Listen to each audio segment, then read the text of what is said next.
इस कार्यक्रम के पुण्यार्जक हैं MS chemical associates, Shrimati Vimla Devi Chhabra, Shriman Pradeep Chhabra, Shrimati पलक छाबड़ा, कनक छाबड़ा, नया बाजार, डिब्रूगढ़, असम।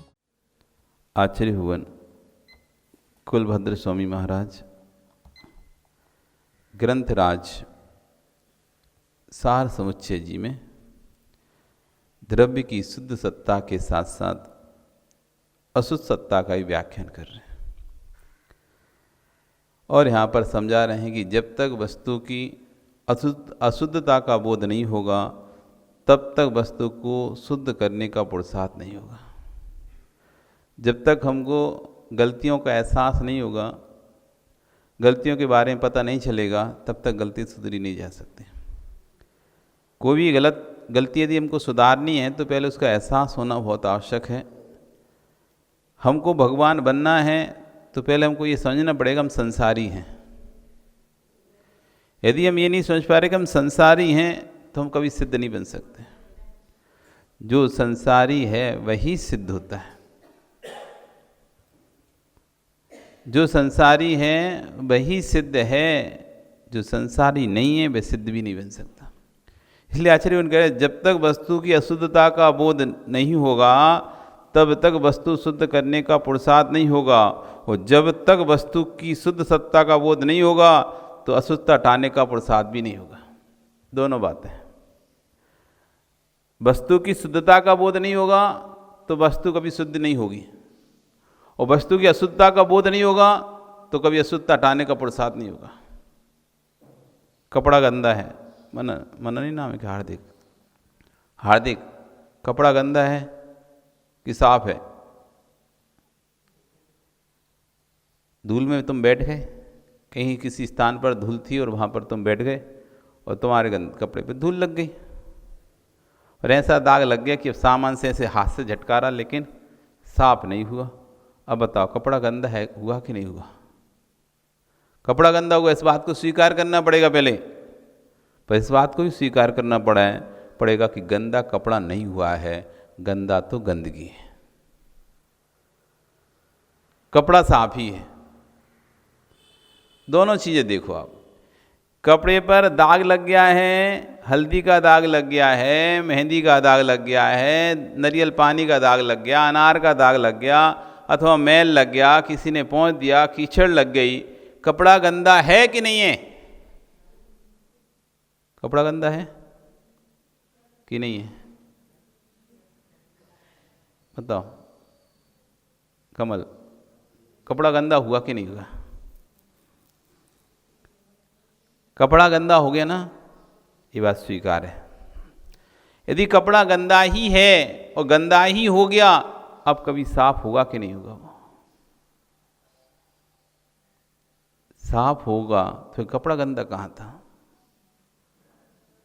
कपड़ा तो साफ ही था। गंदा तो गंदगी थी, मैल थी वो क्यों हट गई? गंदा कौन?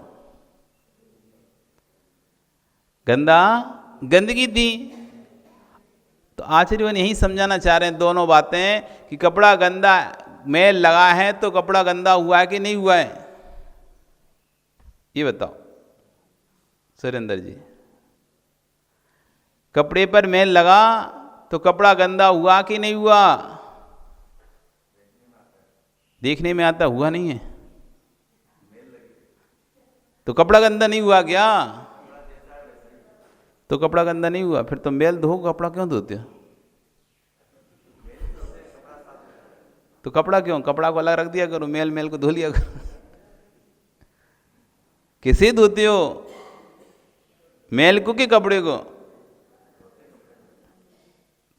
तो मैल तो कपड़े में लगाए, तो गंदा कौन है, कपड़ा के मैल?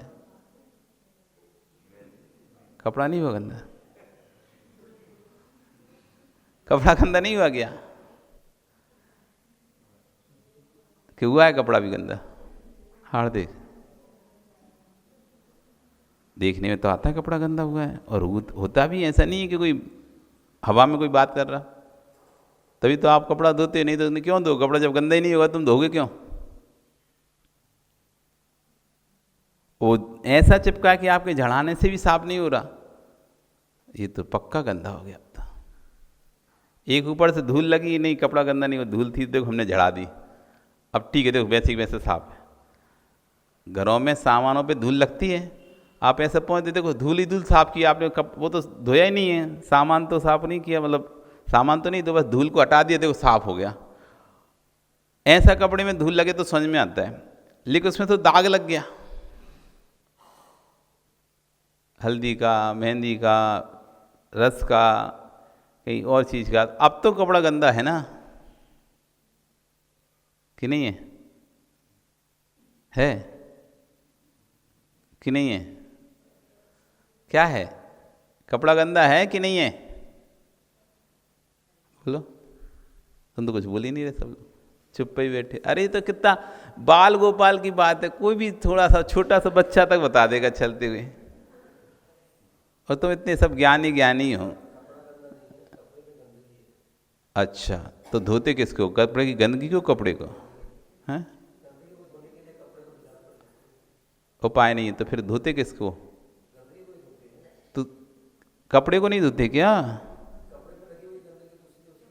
तो उतना से स्थान धो लिया करो ना, पर धोते तो पूरा ही कपड़ा। कभी कभी क्या होता है, रोज क्या करते हैं? कभी कभी क्या होता है, रोज क्या करते हो? रोज नहीं होता कपड़ा गंदा? रोज कपड़ा गंदा नहीं होता क्या? किसको धोते हो? क्यों? कपड़ा गंदा हो गया ना, तभी तो नहीं पहनना चाहते। जैसे पसीने की बात आने लगी, ये शरीर से टच हो गया, गंदा हो गया, अब दोबारा से इसे धोके ही पहनेंगे तो गंदा तो हुआ ना, नहीं हुआ?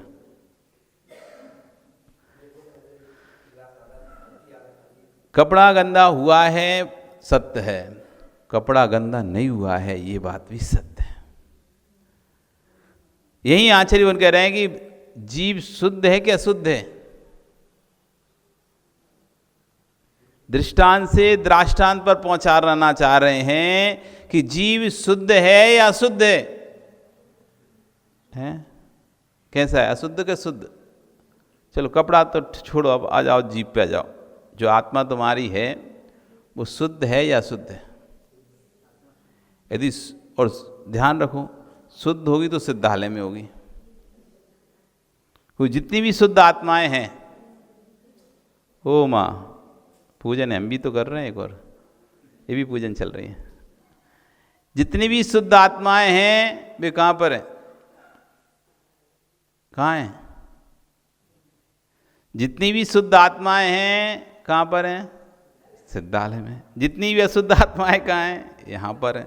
अब आप बताओ तुम शुद्ध हो क्या शुद्ध? शुद्ध हो? कोई एक आध सिद्ध बता दो जो शुद्ध होकर भी यहाँ पर मध्यलोक में विचरण कर रहा हो, मध्यलोक में घूम रहा हो। कोई है ऐसा कोई जीव जो शुद्ध होकर भी, देखो महाराज जी शुद्ध है तब भी मध्यलोक में है? एक भी शुद्ध हो, कोई भी शुद्ध जीव जो मध्यलोक में विचरण करता हो, जो जो शुद्ध होंगे वो सिद्ध होंगे, जो जो शुद्ध होंगे वो नियम से सिद्ध होंगे और सिद्धालय में ही होंगे, अन्य कोई स्थान ही नहीं उनका। तो आप शुद्ध हो क्या शुद्ध? अब बोलो, शुद्ध हो क्या शुद्ध हो? कैसे हो? हैं? आत्मा में कर्म लग गया है तो आत्मा फिर शुद्ध कहलाई क्या शुद्ध कहलाई? जब का आत्मा में कर्म अटक गया है, लग गया है, तो अब लग गया है तो क्या कैसे कहलाई? शुद्ध कहलाई या शुद्ध कहलाई? लग गया है तो कोई चीज लग जाने पर कैसी कहलाती फिर? बताओ संजय, शुद्ध है क्या शुद्ध है? फिर अटक गई ना, आत्मा कर्मों के कारण से अटक गई है, नहीं तो सिद्धालय पहुंच जाती, सिद्धालय पहुंच जाती, लेकिन कर्मों ने अटका दिया इसलिए नहीं जा रही है। तो नहीं जा रही तो प्योर तो नहीं रह गई, साथ में इसकी कुछ दूसरी चीज और है, तो शुद्ध है क्या शुद्ध है? बोलिए। क्या बोलते हो? आत्मा शुद्ध है या नहीं है? शुद्ध है, तो फिर यहाँ क्यों है? हैं? शुद्ध है तो यहाँ क्यों है? कर्मों के कारण तो कर्म मिल गए इसमें, तो फिर शुद्ध कहाँ बची? कर्म मिल गए इसलिए यहाँ पर है, तो फिर शुद्ध बची कहाँ? फिर तो अशुद्ध हो गई, कोई चीज मिलने से। तो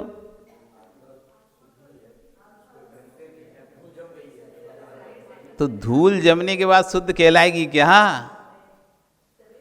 कोई वस्तु साफ ही है और ऊपर से धूल जम गई, तो धूल बनने के बाद कौन व्यक्ति ऐसा है मूर्ख जो उसको तब भी साफ बोलेगा? है सफाई करनी पड़ेगी, और सफाई जब तक नहीं करोगे सफाई तब तक, तो कौन ऐसा ज्ञानी व्यक्ति है, कौन ऐसा विद्वान व्यक्ति है कि जो इस डेस्क पर धूल जमी हो, डेस्क तो साफ ही था लेकिन ऊपर से धूल जम गई, तो कौन ऐसा विद्वान व्यक्ति है जो डेस्क पर धूल जमी होने पर भी कहेगा डेस्क साफ है? है कोई ऐसा ज्ञानी? है कोई ऐसा ज्ञानी जो साफ धूल जमी होने पर भी टेबल पर फिर भी कह रहे देखो टेबल तो साफ है, दूसरे कह देखो कितनी टेबल धूल? अरे नहीं, टेबल तो साफ है, वो तो धूल है। कौन ऐसा विद्वान है बताओ? क्या तुम कहोगे कभी? क्या तुम कहोगे कभी? तो फिर अब बताओ आत्मा शुद्ध है क्या? भूल तो नहीं गए? कैसी है? फिर अशुद्ध कौन है? आत्मा शुद्ध है तो शरीर अशुद्ध है। एक महात्मा और आ गए हैं।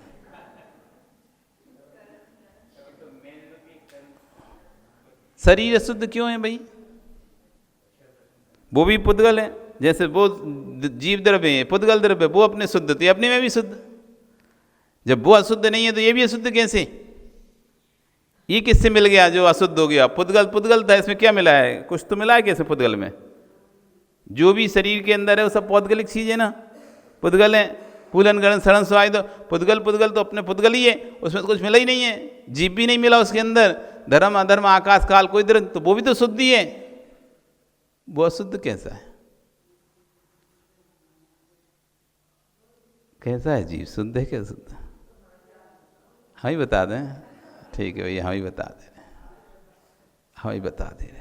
अम्मा बोल रही कि महाराज जी आप ही बता दो, हम आप तो दिमाग ही काम नहीं कर रहा हूँ, क्योंकि शुद्ध बोलते हैं तो आप घुमा देते हो, अशुद्ध बोलते हैं तो घुमा देते हैं।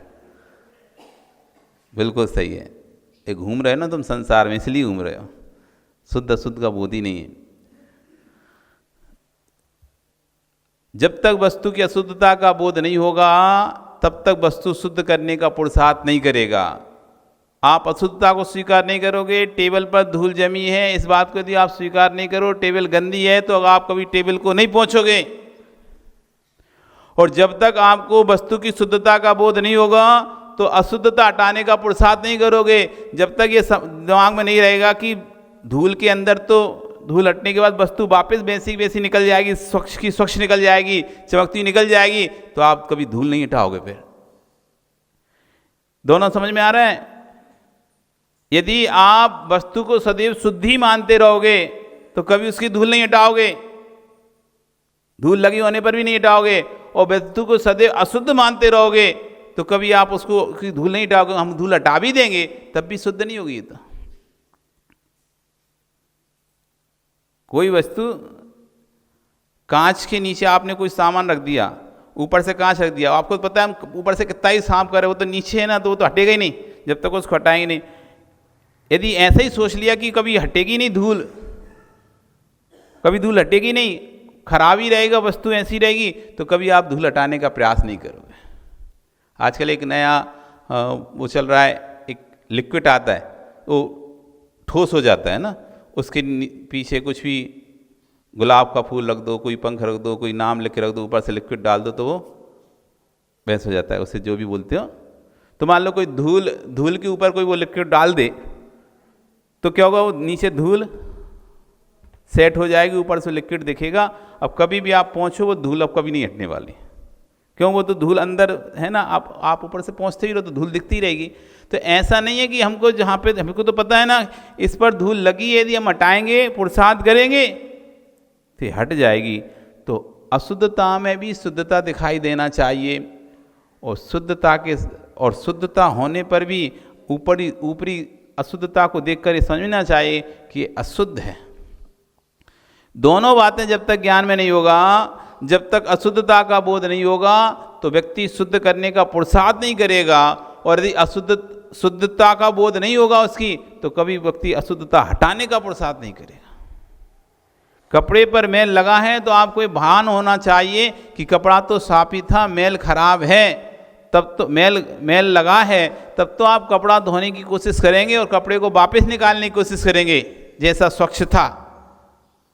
यदि आपने ऐसे ही मान लिया कपड़ा तो हमेशा ऐसा ही बना रहेगा, अब चाहे हम कितना भी धो लें, तो फिर कभी आप कपड़े का मैल हटाने की कोशिश नहीं करोगे। अशुद्ध सत्ता में शुद्ध सत्ता का दर्शन जो कर लेता है, वही जीव अशुद्धता हटाने का प्रयास करता है। जिसे पता है, जिसके ज्ञान में ये नॉलेज है, यदि मैं धोऊंगा, मैं साफ करूंगा, तो वापस वस्तु वैसी साफ निकल आएगी जैसे पहले थी। तभी व्यक्ति उसको धोने का पुरुषार्थ करता है, उसको साफ करने का पुरुषार्थ करता है। अशुद्धता में गंदे कपड़े में ही ये देख लिया जाता है कि कपड़ा यदि मैं धोऊंगा तो कपड़ा वैसे ही साफ आ जाएगा, सफ़ेद चमक वैसी निकल आएगी, इसलिए व्यक्ति उसे धोता है। कब तक धोता है? जब तक उसे उम्मीद रहती है कि इसको धोने से ये साफ निकल आएगा, तब तक ही व्यक्ति उस कपड़े को धोता रहता है। और जब उसको ये भान हो जाता है कि नहीं, इसको धोने से अब ये कोई फ़ायदा नहीं है, धोने से कभी साफ निकलने वाला नहीं है, अब तो हो गया, इसका ऐसा ही हो गया, फिर वो कभी पुरुषार्थ नहीं करता। पुरुषार्थ वही करेगा शुद्ध करने का जिसके ज्ञान में ये रहेगा कि वस्तु शुद्ध हो सकती है, वस्तु शुद्ध है, ऊपर से इसमें गंदगी लगी है, यदि मैं गंदगी हटा दूंगी तो वापस वैसी वस्तु निकल आएगी। जिसके ज्ञान में ये बात आती है, वही व्यक्ति उसको साफ करने के लिए मेहनत करता है। समझ में आ रहा है? जब तक हमें शुद्धता का ज्ञान में बोध नहीं होगा, अशुद्ध वस्तु में भी व्यक्ति शुद्धता देख रहा है, भले वस्तु अभी अशुद्ध दिखाई दे रही है, लेकिन यदि इसकी सफाई करेंगे हम तो वापस वैसी हो जाएगी। ऐसी कर्म आत्मा कर्मों से मलिन है, अशुद्ध है, दिखाई दे रही है, लेकिन ज्ञान में है। यदि मैं तपस्या करूंगा, संयम को पालन करूंगा, चारित्र का पालन करूंगा, व्रत का पालन करूंगा, इस आत्मा से मैं कर्मों की निर्जरा कर दूंगा, तो आत्मा जैसी थी वैसी शुद्ध अवस्था उसकी प्रकट हो जाएगी। तभी तो साधु बन रहे हैं, तभी तो चारित्र को धारण कर रहे हैं। उन्होंने उस शुद्ध अवस्था को देख लिया है ज्ञान में। प्रकट रूप में तो वो शुद्ध अवस्था उनके पास अभी नहीं है, प्रकट रूप में तो वो व्यक्त रूप में तो शुद्ध अवस्था भी है नहीं उनके पास, लेकिन उस अशुद्ध अवस्था में ही उन्होंने उस शुद्ध अवस्था का ज्ञान में स्मरण कर लिया है कि नहीं, आत्मा शुद्ध होगी, ये कर्म हट सकते हैं, यदि पुरुषार्थ करूंगा ये कर्म आत्मा से हट जाएंगे और आत्मा स्वतः जैसी थी शुद्ध रूप में वैसी प्रकट हो जाएगी। तभी जिसको अशुद्धता में शुद्धता का बोध हो गया, वही शुद्ध करने का पुरुषार्थ कर रहा है। जिसने अशुद्धता में शुद्धता नहीं देख पाया, वो कभी पुरुषार्थ नहीं करेगा। अशुद्धता में शुद्धता देखने वाला ही व्यक्ति। और दूसरा कह रहे थे, जो व्यक्ति यदि अपने आप को अशुद्ध नहीं मानेगा तो वो भी कभी पुरुषार्थ नहीं करेगा। वर्तमान अशुद्ध पर्याय को स्वीकार नहीं करे, वो ये मानता है नहीं मैं तो शुद्धि हूं, मैं तो शुद्धि हूं, तो फिर अब पुरुषार्थ किसके लिए करेगा? वो व्यक्ति पुरुषार्थ तो शुद्ध करने के लिए करता है। इस कार्यक्रम के पुण्यार्चक थे MS chemical associates, Shrimati Vimla Devi Chhabra, Shriman Pradeep Chhabra, Shrimati पलक छाबड़ा, कनक छाबड़ा, नया बाजार, डिब्रूगढ़, असम।